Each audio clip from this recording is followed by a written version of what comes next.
ਅਧਿਆਇ 2 ਆਸ ਦੀ ਕਿਰਨ 13 ਜੁਲਾਈ 2009 ਦੇ ਅੰਕ ਵਿੱਚ ਟਾਈਮ ਮੈਗਜ਼ੀਨ ਦੇ ਸਫਾ ਨੰਬਰ 2 ਤੇ ਇੱਕ ਲੇਖ ਛਪਿਆ। ਰਾਬਰਟ ਕਿਓਸਾਕੀ ਲਈ 10 ਸਵਾਲ। ਉਨ੍ਹਾਂ ਵਿੱਚੋਂ ਇੱਕ ਸਵਾਲ ਇਹ ਸੀ ਕਿ ਇਸ ਅਸ਼ਾਂਤ ਮਾਹੌਲ ਅੰਦਰ ਅਰਥ ਵਿਵਸਥਾ ਵਿੱਚ ਨਵੀਆਂ ਕੰਪਨੀਆਂ ਬਣਾਉਣ ਦੀਆਂ ਅਵਸਰ ਜਾਂ ਮੌਕੇ ਮੌਜੂਦ ਹਨ। ਸਵਾਲ ਪੜ੍ਹ ਕੇ ਮੇਰੇ ਮਨ ਵਿੱਚ ਪਹਿਲਾ ਵਿਚਾਰ ਤਾਂ ਇਹ ਆਇਆ ਕਿ ਤੁਸੀਂ ਮਖੌਲ ਕਰ ਰਹੇ ਹੋ। ਬਾਅਦ ਵਿੱਚ ਮੈਂ ਇਸ ਦਾ ਜਵਾਬ ਇਸ ਤਰ੍ਹਾਂ ਦਿੱਤਾ, ਇਹ ਸਭ ਤੋਂ ਵਧੀਆ ਸਮਾਂ ਹੈ। ਜਦੋਂ ਸਮਾਂ ਮਾੜਾ ਹੁੰਦਾ ਹੈ ਉਸ ਵੇਲੇ ਹੀ ਸੱਚੇ ਉਦਮੀ ਉੱਭਰ ਕੇ ਸਾਹਮਣੇ ਆਉਂਦੇ ਹਨ। ਉਦਮੀ ਦਰਅਸਲ ਇਸ ਗੱਲ ਦੀ ਪਰਵਾਹ ਨਹੀਂ ਕਰਦੇ ਕਿ ਬਾਜ਼ਾਰ ਦੀ ਹਾਲਤ ਚੰਗੀ ਹੈ ਜਾਂ ਮਾੜੀ। ਉਹ ਤਾਂ ਬਿਹਤਰ ਪ੍ਰੋਡਕਟ ਅਤੇ ਬਿਹਤਰ ਪ੍ਰਤੀਕਿਰਿਆਵਾਂ ਉਤਪੰਨ ਕਰਦੇ ਹਨ। ਇਸ ਲਈ ਜਦੋਂ ਵੀ ਕੋਈ ਕਹਿੰਦਾ ਹੈ ਉਹ ਹੁਣ ਮੌਕੇ ਘੱਟ ਹੋ ਗਏ ਤਾਂ ਇਸ ਦਾ ਕਾਰਨ ਸਿਰਫ ਇੰਨਾ ਜਿਹਾ ਹੈ ਕਿ ਉਹ ਹਾਰ ਚੁੱਕਿਆ ਹੈ। ਅਰਥ ਵਿਵਸਥਾ ਬਾਰੇ ਤੁਹਾਨੂੰ ਤਮਾਮ ਮਾੜੀਆਂ ਖਬਰਾਂ ਪਤਾ ਹਨ। ਚੰਗੀ ਖਬਰ ਦਾ ਇੰਤਜ਼ਾਰ ਕਰੋ। ਦੇਖੋ, ਸੱਚ ਤਾਂ ਇਹ ਹੈ ਕਿ ਇਸ ਮਾਮਲੇ ਵਿੱਚ ਮਾੜੀ ਖਬਰ ਹੀ ਚੰਗੀ ਖਬਰ ਹੈ। ਮੈਂ ਤੁਹਾਨੂੰ ਉਹੀ ਕਹਾਂਗਾ ਜਿਹੜੀ ਮੈਂ ਟਾਈਮ ਮੈਗਜ਼ੀਨ ਵਿੱਚ ਕਿਹਾ ਸੀ। ਆਪਣਾ ਕਾਰੋਬਾਰ ਸ਼ੁਰੂ ਕਰਨ ਲਈ ਮੰਦੀ ਦਾ ਦੌਰ ਸਭ ਤੋਂ ਵਧੀਆ ਹੁੰਦਾ ਹੈ। ਜਦੋਂ ਅਰਥ ਵਿਵਸਥਾ ਦੀ ਰਫ਼ਤਾਰ ਸੁਸਤ ਹੁੰਦੀ ਹੈ ਤਾਂ ਉਦਮਤਾ ਸਰਦ ਰਾਤਾਂ ਵਿੱਚ ਲੱਕੜ ਵਾਂਗ ਧੜਕਣ ਲੱਗਦੀ ਹੈ। ਸਵਾਲ, ਮਾਈਕਰੋਸਾਫਟ ਅਤੇ ਡਿਜ਼ਨੀ ਸਾਮਰਾਜ ਵਿੱਚ ਇਸ ਤੋਂ ਇਲਾਵਾ ਕੀ ਸਮਾਨਤਾ ਹੈ ਕਿ ਉਹ ਦੋਵੇਂ ਹੀ ਅਰਬਾਂ ਡਾਲਰ ਦੇ ਬਹੁਤ ਸਫਲ ਕਾਰੋਬਾਰ ਹਨ ਅਤੇ ਬੱਚਾ ਉਹਨਾਂ ਦਾ ਨਾਂ ਜਾਣਦਾ ਹੈ? ਜਵਾਬ, ਇਹ ਦੋਵੇਂ ਹੀ ਮੰਦੀ ਦੇ ਦੌਰ ਵਿੱਚ ਸ਼ੁਰੂ ਹੋਏ ਸਨ। ਦਰਅਸਲ ਡਾਊ ਜੋਨਸ ਇੰਡਸਟਰੀਅਲ ਐਵਰੇਜ ਦੇ ਅੱਧੇ ਤੋਂ ਵੀ ਜ਼ਿਆਦਾ ਕਾਰਪੋਰੇਸ਼ਨਜ਼ ਮੰਦੀ ਦੇ ਦੌਰ ਵਿੱਚ ਸ਼ੁਰੂ ਹੋਏ ਸਨ। ਕਿਉਂ? ਜਵਾਬ ਸੌਖਾ ਹੈ। ਆਰਥਿਕ ਅਨਿਸ਼ਚਿਤਤਾ ਦੇ ਦੌਰ ਵਿੱਚ ਲੋਕੀ ਜ਼ਿਆਦਾ ਰਚਨਾਤਮਕ ਹੋ ਜਾਂਦੇ ਹਨ। ਉਹ ਆਪਣੇ ਆਰਾਮਦਾਈ ਖੇਤਰਾਂ ਨੂੰ ਛੱਡ ਕੇ ਬਾਹਰ ਆ ਜਾਂਦੇ ਹਨ ਅਤੇ ਗੁਜ਼ਾਰਾ ਕਰਨ ਲਈ ਪਹਿਲ ਕਦਮੀ ਦਾ ਇਸਤੇਮਾਲ ਕਰਦੇ ਹਨ। ਇਹ ਚੰਗੇ ਪੁਰਾਣੇ ਜ਼ਮਾਨੇ ਦੀ ਅਮਰੀਕੀ ਉਦਮਤਾ ਹੈ ਆਪਣੇ ਸਭ ਤੋਂ ਵਧੀਆ ਰੂਪ ਵਿੱਚ। ਜਦੋਂ ਸਫ਼ਰ ਮੁਸ਼ਕਲ ਹੋ ਜਾਂਦਾ ਹੈ ਤਾਂ ਦ੍ਰਿੜ ਇੱਛਾ ਸ਼ਕਤੀ ਵਾਲੇ ਲੋਕ ਵੀ ਅੱਗੇ ਨਿਕਲ ਜਾਂਦੇ ਹਨ। ਇੱਕ ਗੱਲ ਤਾਂ ਇਹ ਹੈ ਕਿ ਮੁਸ਼ਕਲ ਆਰਥਿਕ ਦੌਰ ਵਿੱਚ ਨਵੇਂ ਮੌਕਿਆਂ ਲਈ ਬਾਜ਼ਾਰ ਤਿਆਰ ਹੁੰਦਾ ਹੈ। 5 ਸਾਲ ਪਹਿਲਾਂ ਜਦੋਂ ਮਕਾਨ ਦੇ ਮੁੱਲ ਅਸਮਾਨ ਨੂੰ ਛੂਹ ਰਹੇ ਸਨ ਅਤੇ ਕਰਜ਼ ਆਸਾਨੀ ਨਾਲ ਮਿਲ ਰਿਹਾ ਸੀ ਤਾਂ ਕੋਈ ਭੁੱਖਾ ਨਹੀਂ ਸੀ। ਲੋਕਾਂ ਦੇ ਢਿੱਡ ਭਰੇ ਹੋਏ ਸਨ, ਉਹ ਸੁਰੱਖਿਅਤ ਮਹਿਸੂਸ ਕਰ ਰਹੇ ਸਨ ਅਤੇ ਬੜੇ ਹੀ ਘੱਟ ਲੋਕ ਆਮਦਨ ਦੇ ਹੋਰ ਸਾਧਨਾਂ ਨੂੰ ਤਲਾਸ਼ਦੇ ਸਨ। ਕਰਮਚਾਰੀ ਆਪਣੀਆਂ ਕੰਪਨੀਆਂ ਦੀ ਆਰਥਿਕ ਸਥਿਰਤਾ ਬਾਰੇ ਫਿਕਰਮੰਦ ਨਹੀਂ ਸਨ ਅਤੇ ਉਹਨਾਂ ਨੂੰ ਇਹ ਵੀ ਫਿਕਰ ਨਹੀਂ ਸੀ ਸਤਾ ਰਹੀ ਕਿ ਅੱਗੇ ਚੱਲ ਕੇ ਕਿਤੇ ਉਹਨਾਂ ਨੂੰ ਨੌਕਰੀ ਤੋਂ ਨਾ ਕੱਢ ਦਿੱਤਾ ਜਾਵੇ। ਲੇਕਿਨ ਹੁਣ ਹਰ ਥਾਂ ਸ਼ਾਂਤੀ ਦਾ ਬੋਲਬਾਲਾ ਹੈ। ਇਸ ਲਈ ਹਰ ਵਿਅਕਤੀ ਨੂੰ ਫਿਕਰ ਸਤਾ ਰਹੀ ਹੈ ਕਿ ਭਵਿੱਖ ਵਿੱਚ ਨਾ ਜਾਣੇ ਕੀ ਹੋਵੇਗਾ। ਇਸ ਲਈ ਹੁਣ ਲੱਖਾਂ ਕਰੋੜਾਂ ਲੋਕ ਪੂਰੇ ਹੋਸ਼ੋ ਹਵਾਸ ਵਿੱਚ ਰਹਿ ਕੇ ਆਪਣੀ ਆਰਥਿਕ ਸਥਿਤੀ ਦੀ ਦੁਬਾਰਾ ਪੜਚੋਲ ਕਰ ਰਹੇ ਹਨ। ਉਹਨਾਂ ਨੂੰ ਹੁਣ ਅਹਿਸਾਸ ਹੋ ਗਿਆ ਹੈ ਕਿ ਜੇਕਰ ਉਹ ਇਹੋ ਜਿਹਾ ਸੁਰੱਖਿਅਤ ਭਵਿੱਖ ਚਾਹੁੰਦੇ ਹਨ ਜਿਸ ਉਤੇ ਉਹ ਭਰੋਸਾ ਕਰ ਸਕਣ ਤਾਂ ਉਹਨਾਂ ਨੂੰ ਦੂਜੀਆਂ ਬਦਲਵੀਆਂ ਯੋਜਨਾਵਾਂ ਦਾ ਸਹਾਰਾ ਲੈਣਾ ਹੋਵੇਗਾ। ਅਸਲੀਅਤ ਇਹ ਹੈ ਕਿ ਅੱਜ ਲੋਕਾਂ ਦੇ ਮਨਾਂ ਵਿੱਚ ਵਾਧੂ ਧਨ ਕਮਾਉਣ ਦੀ ਪਹਿਲਾਂ ਤੋਂ ਜ਼ਿਆਦਾ ਭੁੱਖ ਹੈ। ਕਿਸੇ ਕਾਰਨ ਉਹਨਾਂ ਦਾ ਦਿਮਾਗ ਨਵੀਆਂ ਰਾਹਾਂ ਪ੍ਰਤੀ ਜ਼ਿਆਦਾ ਖੁੱਲ ਚੁੱਕਿਆ ਹੈ ਅਤੇ ਉਹ ਸੁਣਨ ਲਈ ਜ਼ਿਆਦਾ ਤਿਆਰ ਹੋ ਚੁੱਕੇ ਹਨ। ਅਸਲ ਵਿੱਚ ਇਹ ਮੌਜੂਦਾ ਆਰਥਿਕ ਗਿਰਾਵਟ ਤੋਂ ਪਹਿਲਾਂ ਵੀ ਸੱਚ ਸੀ। 1980 ਦੇ ਦਹਾਕੇ ਤੋਂ ਖਾਸ ਤੌਰ ਉੱਤੇ ਸਦੀ ਬਦਲਣ ਸਮੇਂ ਤੋਂ ਹੀ ਲੋਕਾਂ ਦੇ ਮਨ ਵਿੱਚ ਆਪਣੇ ਭਵਿੱਖ ਨੂੰ ਕਾਬੂ ਕਰਨ ਦੀ ਇੱਛਾ ਹੋਰ ਤੀਵਰ ਹੋ ਜਾ ਰਹੀ ਸੀ। USA ਚੈਂਬਰ ਆਫ ਕਾਮਰਸ ਨੇ 2007 ਦੀ ਰਿਪੋਰਟ 21ਵੀਂ ਸਦੀ ਦੇ ਅਮਰੀਕਾ ਵਿੱਚ ਕੰਮਕਾਜ, ਉਦਮਤਾ ਅਤੇ ਅਵਸਰ ਵਿੱਚ ਕਿਹਾ ਸੀ, ਕਰੋੜੋਂ ਅਮਰੀਕੀ ਆਪਣੇ ਛੋਟੇ ਵਪਾਰ ਚਲਾ ਕੇ ਉਦਮਤਾ ਨੂੰ ਅਪਣਾ ਰਹੇ ਹਨ। ਦੇਖੋ, ਮੈਂ ਕੋਈ ਅਰਥ ਸ਼ਾਸਤਰੀ ਨਹੀਂ ਹਾਂ, ਲੇਕਿਨ ਮੈਂ ਇੱਕ ਇਹੋ ਜਿਹੇ ਵਿਅਕਤੀ ਨੂੰ ਜਾਣਦਾ ਹਾਂ ਜੋ ਅਰਥ ਸ਼ਾਸਤਰੀ ਹੈ, ਪੌਲ ਜੈਨ ਪਿਲਰਜ਼। ਪੌਲ ਬਹੁਤ ਹੀ ਹੋਣਹਾਰ ਅਤੇ ਸਫਲ ਵਿਅਕਤੀ ਹਨ। ਉਹ ਸਿਟੀ ਬੈਂਕ ਦੇ ਸਭ ਤੋਂ ਯੁਵਾ ਵਾਈਸ ਪ੍ਰੈਜ਼ੀਡੈਂਟ ਸਨ, ਲੇਕਿਨ ਆਪਣੇ ਆਪ ਦਾ ਕਾਰ ਵਿਹਾਰ ਸ਼ੁਰੂ ਕਰਨ ਅਤੇ ਕਰੋੜਾਂ ਡਾਲਰ ਕਮਾਉਣ ਖਾਤਰ ਉਹਨਾਂ ਨੇ ਬੈਂਕਿੰਗ ਸੰਸਾਰ ਨੂੰ ਛੱਡ ਦਿੱਤਾ। ਉਹਨਾਂ ਨੇ ਕੁਝ ਕੁ ਨਿਊਯਾਰਕ ਟਾਈਮਜ਼ ਬੈਸਟ ਸੇਲਰਜ਼ ਲਿਖੀਆਂ ਹਨ। ਇੰਨਾ ਹੀ ਨਹੀਂ, ਬਚਤ ਅਤੇ ਕਰਜ਼ ਦਾ ਸੰਕਟ ਨੂੰ ਡੂੰਘਾ ਹੋਣ ਤੋਂ ਪਹਿਲਾਂ ਹੀ ਉਹਨਾਂ ਨੇ ਇਸ ਸੰਬੰਧੀ ਭਵਿੱਖਬਾਣੀ ਕਰ ਦਿੱਤੀ ਸੀ। ਇਸ ਤੋਂ ਇਲਾਵਾ ਉਹਨਾਂ ਦੇ 2 ਰਾਸ਼ਟਰਪਤੀਆਂ ਦੇ ਕਾਰਜਕਾਲ ਵਿੱਚ ਆਰਥਿਕ ਸਲਾਹਕਾਰ ਦੀ ਭੂਮਿਕਾ ਵੀ ਨਿਭਾਈ ਹੈ। ਉਹ ਇਹੋ ਜਿਹੇ ਸ਼ਖਸ ਹਨ ਜਿਨ੍ਹਾਂ ਦੀ ਗੱਲਾਂ ਸੁਣਨ ਲਾਇਕ ਹੁੰਦੀਆਂ ਹਨ। ਪੌਲ ਦਾ ਕਹਿਣਾ ਹੈ ਕਿ ਕੈਰੀਅਰ ਸੰਬੰਧੀ ਸੱਭਿਆਚਾਰਕ ਕਦਰਾਂ ਵਿੱਚ ਅੱਜ-ਕੱਲ੍ਹ 180 ਡਿਗਰੀ ਦਾ ਪੂਰਨ ਪਰਿਵਰਤਨ ਹੋਣ ਲੱਗਾ ਹੈ ਅਤੇ ਰਵਾਇਤੀ ਕੰਪਨੀਆਂ ਕਰਮਚਾਰੀ ਢਾਂਚਾ ਹੁਣ ਉਦਮਤਾ ਦੇ ਮਾਰਗ ਸਾਹਮਣੇ ਗੋਡੇ ਟੇਕ ਰਿਹਾ ਹੈ। ਪੌਲ ਕਹਿੰਦੇ ਹਨ, 20ਵੀਂ ਸਦੀ ਦੇ ਮਗਰਲੇ ਸਮੇਂ ਵਿੱਚ ਰਵਾਇਤੀ ਬੁੱਧੀਮਤਾ ਇਹ ਸੀ ਕਿ ਸਕੂਲ ਜਾਓ, ਚੰਗੀ ਸਿੱਖਿਆ ਹਾਸਲ ਕਰੋ ਅਤੇ ਕਿਸੇ ਵੱਡੀ ਕੰਪਨੀ ਵਿੱਚ ਨੌਕਰੀ ਕਰੋ। ਆਪਣਾ ਕਾਰੋਬਾਰ ਸ਼ੁਰੂ ਕਰਨ ਦੇ ਵਿਚਾਰ ਨੂੰ ਆਮ ਤੌਰ ਤੇ ਖਤਰਿਆਂ ਵਾਲਾ ਮੰਨਿਆ ਜਾਂਦਾ ਸੀ, ਸ਼ਾਇਦ ਸ਼ਲਾਘਾਯੋਗ, ਲੇਕਿਨ ਜੋਖਮ ਤੋਂ ਭਰਪੂਰ ਅਤੇ ਸ਼ਾਇਦ ਥੋੜਾ ਸਨਕੀ ਵੀ। ਅੱਜ ਸਥਿਤੀ ਪੂਰੀ ਤਰ੍ਹਾਂ ਬਦਲ ਚੁੱਕੀ ਹੈ। ਪੌਲ ਠੀਕ ਕਹਿੰਦੇ ਹਨ। ਮੈਂ ਜਿਹੜੀ USA chamber of commerce report ਦਾ ਜ਼ਿਕਰ ਕੀਤਾ ਹੈ ਉਹ ਇੱਕ ਗਾਲਪ ਪੋਲ ਦੇ ਨਤੀਜੇ ਵੱਲ ਸੰਕੇਤ ਕਰਦੀ ਹੈ, ਜਿਸ ਵਿੱਚ ਦੱਸਿਆ ਗਿਆ ਹੈ 61% ਅਮਰੀਕੀ ਆਪਣੇ ਬੌਸ ਆਪ ਬਣਨਾ ਚਾਹੁੰਦੇ ਹਨ। ਫਰੈਜ਼ਨੋ ਰਿਸਰਚ ਫਰਮ ਡਿਜ਼ਾਈਫਰ ਦੇ ਇੱਕ ਹੋਰ ਸਰਵੇਖਣ ਤੋਂ ਪਤਾ ਚੱਲਿਆ ਹੈ ਕਿ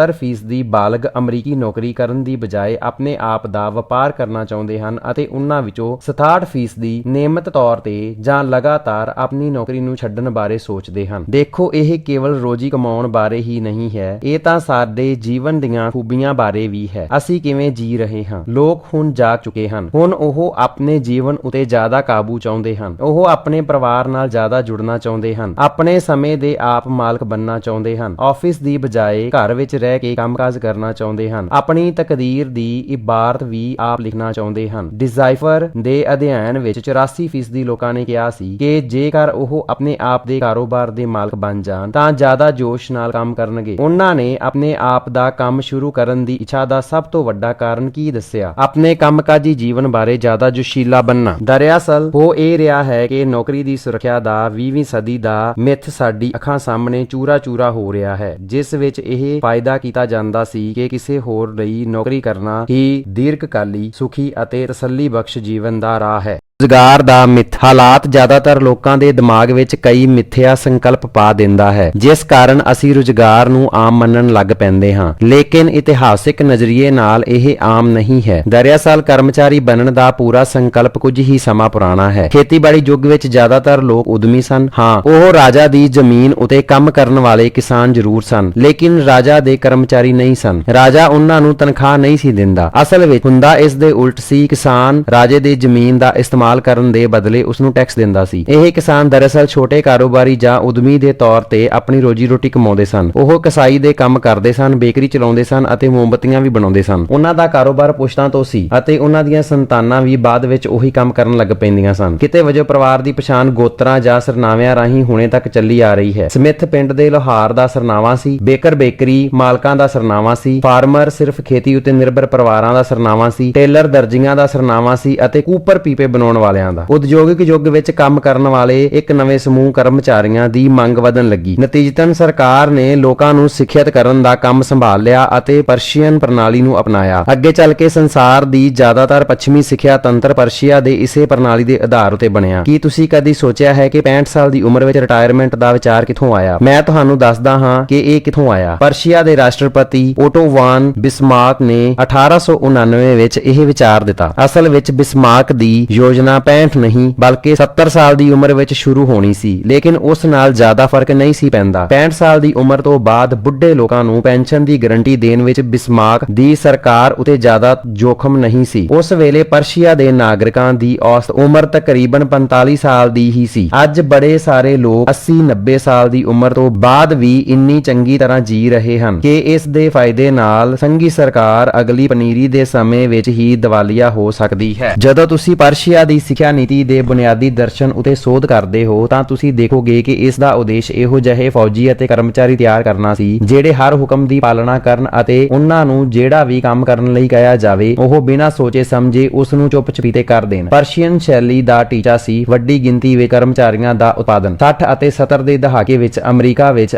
IBM ਵਰਗੀਆਂ ਕੰਪਨੀਆਂ ਨੇ ਆਜੀਵਨ ਰੁਜ਼ਗਾਰ ਨੌਕਰੀ ਦੀ ਸੁਰੱਖਿਆ ਦਾ ਸੁਨਹਿਰਾ ਪੈਮਾਨਾ ਬਣਾ ਦਿੱਤਾ। ਲੇਕਿਨ 1985 ਤੋਂ ਬਾਅਦ ਆਪ IBM ਵੀ ਇਸ ਪੈਮਾਨੇ ਉਤੇ ਖਰੀ ਨਾ ਉਤਰ ਪਾਈ। ਉਸ ਤੋਂ ਬਾਅਦ ਮਜ਼ਬੂਤ ਅਤੇ ਭਰੋਸੇਯੋਗ ਕੰਪਨੀ ਵਿੱਚ ਆਜੀਵਨ ਕੈਰੀਅਰ ਬਣਾਉਣ ਦਾ ਪੂਰਾ ਸੰਕਲਪ ਢਹਿ ਢੇਰੀ ਹੁੰਦਾ ਚਲਾ ਗਿਆ। GM ਦੀ ਜਿਵੇਂ ਦੀ ਸਥਿਤੀ ਹੈ ਉਂਝ ਹੀ ਰਾਸ਼ਟਰ ਦੀ ਸਥਿਤੀ ਹੈ। ਇਸ ਤੋਂ ਅੱਧੀ ਸਦੀ ਬਾਅਦ ਅਸੀਂ ਦੇਖਦੇ ਹਾਂ ਕਿ GM ਦੀ ਸਥਿਤੀ ਜ਼ਿਆਦਾ ਚੰਗੀ ਨਹੀਂ ਹੈ। ਕੀ ਇਸ ਦਾ ਮਤਲਬ ਇਹ ਹੈ ਕਿ ਅਮਰੀਕਾ ਦਾ ਨਿਗਾਰ ਨਿਸ਼ਚਿਤ ਹੈ? ਨਹੀਂ, ਲੇਕਿਨ ਇੱਕ ਚੀਜ਼ ਦਾ ਅੰਤ ਨਿਸ਼ਚਿਤ ਹੈ, ਕੰਪਨੀ ਦੀ ਸੁਰੱਖਿਆ ਦੇ ਮਿੱਥ ਅਤੇ 40 ਸਾਲਾਂ ਦੀ ਪੈਨਸ਼ਨ ਯੋਜਨਾ ਦਾ। ਉਦਮਤਾ ਦਾ ਬੁਖਾਰ। ਮੈਂ ਇਹ ਨਹੀਂ ਕਹਿ ਰਿਹਾ ਕਿ ਨੌਕਰੀ ਕਰਨਾ ਮਾੜੀ ਗੱਲ ਹੈ। ਮੈਂ ਸਿਰਫ ਇਹ ਕਹਿ ਰਿਹਾ ਹਾਂ ਕਿ ਇਹ ਆਮਦਨ ਕਮਾਉਣ ਦਾ ਕੇਵਲ ਇੱਕ ਤਰੀਕਾ ਹੈ ਅਤੇ ਇਹ ਇੱਕ ਇਹੋ ਜਿਹਾ ਤਰੀਕਾ ਹੈ ਜਿਹੜਾ ਬਹੁਤ ਜ਼ਿਆਦਾ ਸੀਮਤ ਹੈ। ਇਸ ਵੇਲੇ ਹੋ ਇਹ ਰਿਹਾ ਹੈ ਕਿ ਲੋਕ ਹੁਣ ਜਾਗਣ ਲੱਗੇ ਹਨ ਅਤੇ ਉਹ ਗੱਲ ਵੀ ਸਮਝਣ ਲੱਗੇ ਹਨ। ਇਹਨਾਂ ਲੋਕਾਂ ਨੂੰ ਜਿਨ੍ਹਾਂ ਵਿੱਚ ਤੁਸੀਂ ਵੀ ਸ਼ਾਮਲ ਹੋ ਇਹ ਅਹਿਸਾਸ ਹੋਣ ਲੱਗਾ ਹੈ ਕਿ ਉਹ ਜੀਵਨ ਵਿੱਚ ਵਾਕਈ ਹੀ ਚਾਹੁੰਦੇ ਹਨ।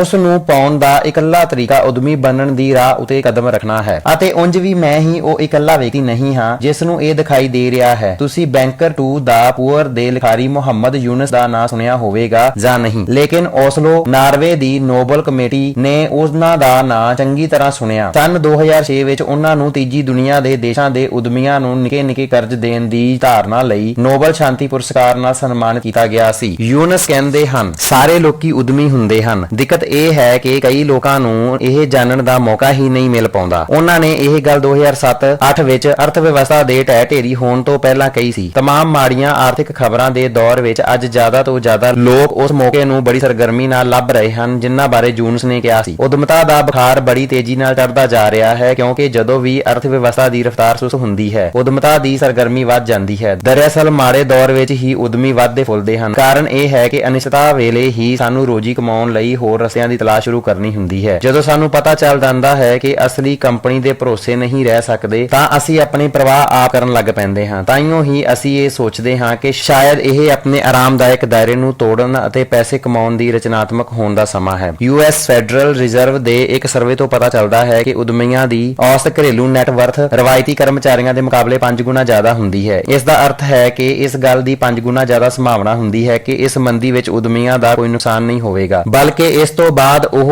ਪਹਿਲਾਂ ਤੋਂ ਵੀ ਜ਼ਿਆਦਾ ਤਾਕਤਵਰ ਹੋ ਜਾਣਗੇ ਕਿਉਂਕਿ ਉਹਨਾਂ ਨੇ ਆਪਣੇ ਆਪ ਲਈ ਸ਼ਕਤੀਸ਼ਾਲੀ ਅਰਥ ਵਿਵਸਥਾ ਦਾ ਨਿਰਮਾਣ ਕਰ ਲਿਆ ਹੈ। ਹੁਣੇ ਹੀ ਹੋਏ ਇੱਕ ਹੋਰ ਸਰਵੇ ਦਾ ਨਤੀਜਾ ਸੀ ਕਿ ਜ਼ਿਆਦਾਤਰ ਅਮਰੀਕੀਆਂ ਨੂੰ ਯਕੀਨ ਹੈ ਕਿ ਉਦਮਤਾ ਹੀ ਅਜੋਕੀ ਆਰਥਿਕ ਸੰਕਟ ਨੂੰ ਸੁਲਝਾਉਣ ਦੀ ਕੁੰਜੀ ਹੈ। ਸਰਵੇ ਦੇ ਐਗਜ਼ੀਕਿਊਟਿਵ ਡਾਇਰੈਕਟਰ ਮੁਤਾਬਕ ਇਤਿਹਾਸ ਨੇ ਵਾਰ-ਵਾਰ ਦਿਖਲਾਇਆ ਹੈ ਕਿ ਨਵੀਆਂ ਕੰਪਨੀਆਂ ਅਤੇ ਉਦਮੀਆਂ ਦੇ ਬਦੌਲਤ ਹੀ ਕਮਜ਼ੋਰ ਅਰਥ ਵਿਵਸਥਾ ਮੁੜ ਮਜ਼ਬੂਤ ਹੁੰਦੀ ਹੈ। ਕੋਈ ਮਖੌਲ ਨਹੀਂ। ਜਿਹੜੇ ਜ਼ਿਆਦਾਤਰ ਅਮਰੀਕੀ ਇਸ ਗੱਲ ਉੱਤੇ ਯਕੀਨ ਕਰਦੇ ਹਨ, ਆਸ ਹੈ ਕਿ ਉਹ ਆਪਣੇ ਸੋਫੇ ਉੱਤੇ ਪਸਰਨਾ ਛੱਡ ਦੇਣ ਅਤੇ ਇਸ ਬਾਰੇ ਸੱਚਮੁੱਚ ਕੁਝ ਕਰਨਗੇ। ਇਹ ਸੰਭਵ ਹੈ। ਹਾਲਾਂਕਿ ਮੈਂ ਇਸ ਗੱਲ ਉੱਤੇ ਸ਼ਰਤ ਨਹੀਂ ਲਾ ਰਿਹਾ ਹਾਂ, ਲੇਕਿਨ ਹਾਲ ਫਿਲਹਾਲ ਜਿਸ ਕਮਜ਼ੋਰ ਅਰਥ ਵਿਵਸਥਾ ਨੂੰ ਉਦਮਤਾ ਦੇ ਜ਼ਰੀਏ ਤਾਕਤਵਰ ਹੁੰਦੇ ਹੋਏ ਦੇਖਣਾ ਦੀ ਮੇਰੀ ਸਭ ਤੋਂ ਜ਼ਿਆਦਾ ਦਿਲਚਸਪੀ ਹੈ, ਉਹ ਤੁਹਾਡੀ ਅਰਥ ਵਿਵਸਥਾ ਹੈ। ਜ਼ਿਆਦਾਤਰ ਲੋਕਾਂ ਲਈ ਇਹ ਮੁਸ਼ਕਲ ਆਰਥਿਕ ਦੌਰ ਹੋ ਸਕਦਾ ਹੈ, ਲੇਕਿਨ ਕੁਝ ਉਦਮੀਆਂ ਲਈ ਨਹੀਂ, ਜਿਨ੍ਹਾਂ ਦਾ ਦਿਮਾਗ ਖੁੱਲ ਚੁੱਕਿਆ ਹੈ ਕਿ ਉਹ ਉਸ ਗੱਲ ਨੂੰ ਸਮਝ ਸਕਦੇ ਹਨ ਜਿਸ ਨੂੰ ਮੈਂ ਅਗਲੇ ਕੁਝ ਅਧਿਆਏ ਵਿੱਚ ਸਮਝਾਉਣ ਜਾ ਰਿਹਾ ਹਾਂ। ਇਹ ਆਰਥਿਕ ਸੰਭਾਵਨਾ ਨਾਲ ਭਰਪੂਰ ਦੌਰ ਵੀ ਹੈ। ਨਾ ਕੇਵਲ ਇਹ ਆਪਣੇ ਆਪ ਦਾ ਕਾਰੋਬਾਰ ਸ਼ੁਰੂ ਕਰਨ ਲਈ ਸਹੀ ਸਮਾਂ ਹੈ, ਬਲਕਿ ਅਸਲ ਵਿੱਚ ਇਸ ਤੋਂ ਬਿਹਤਰ ਸਮਾਂ ਹੋਰ ਕਦੇ ਰਿਹਾ ਵੀ ਨਹੀਂ। ਜਿਵੇਂ ਮੈਂ ਪਹਿਲਾਂ ਕਿਹਾ ਸੀ, ਜਦੋਂ ਯਾਤਰਾ ਮੁਸ਼ਕਲ ਹੋ ਜਾਂਦੀ ਹੈ ਤਾਂ ਦ੍ਰਿੜ ਇੱਛਾ ਸ਼ਕਤੀ ਵੇਲੇ ਲੋਕ ਅੱਗੇ ਨਿਕਲ ਜਾਂਦੇ ਹਨ। ਜੇਕਰ ਇਹ ਸੱਚ ਹੈ ਅਤੇ ਹੈ ਵੀ 100% ਸੱਚ, ਤਾਂ ਕੇਵਲ 2 ਹੀ ਸਵਾਲ ਰਹਿ ਜਾਂਦੇ ਹਨ। ਪਹਿਲਾ, ਕੀ ਤੁਸੀਂ ਹਠੀ ਹੋਣਾ ਚਾਹੁੰਦੇ ਹੋ ਜਾਂ ਤੁਹਾਡੇ ਵਿੱਚ ਦ੍ਰਿੜ ਇੱਛਾ ਸ਼ਕਤੀ ਹੈ? ਜੇਕਰ ਤੁਹਾਡਾ ਉੱਤਰ ਹਾਂ ਹੈ ਅਤੇ ਜੇਕਰ ਤੁਹਾਡਾ ਉੱਤਰ ਹਾਂ ਹੈ ਤਾਂ ਦੂਜਾ ਸਵਾਲ, ਤੁਸੀਂ ਕਿਹੜੀ ਰਾਹ ਉੱਤੇ ਚੱਲੋ। ਮੈਂ ਤੁਹਾਡੇ ਵੱਲੋਂ ਪਹਿਲੇ ਸਵਾਲ ਦਾ ਉੱਤਰ ਤਾਂ ਨਹੀਂ ਦੇ ਸਕਦਾ, ਲੇਕਿਨ ਮੈਨੂੰ ਪੂਰੀ ਤਰ੍ਹਾਂ ਪਤਾ ਹੈ ਕਿ ਦੂਜੇ ਸਵਾਲ ਦਾ ਜਵਾਬ ਕਿਵੇਂ ਦਿੱਤਾ ਜਾਵੇ। ਇਹ ਪੂਰੀ ਪੁਸਤਕ ਇਸੇ ਸਵਾਲ ਦੇ ਜਵਾਬ ਦੇਣ ਬਾਰੇ ਹੀ ਹੈ। ਸੋ ਦੋਸਤੋ, ਕਿਵੇਂ ਦੀ ਲੱਗੀ ਹੈ ਤੁਹਾਨੂੰ ਇਹ ਵੀਡੀਓ? ਜੇ ਵਧੀਆ ਲੱਗੀ ਹੈ ਤਾਂ ਲਾਈਕ ਜ਼ਰੂਰ ਕਰਨਾ ਤੇ ਜੇ ਕੋਈ ਡਾਊਟ ਹੈ ਤਾਂ ਕਮੈਂਟ ਕਰਕੇ ਜ਼ਰੂਰ ਦੱਸਣਾ।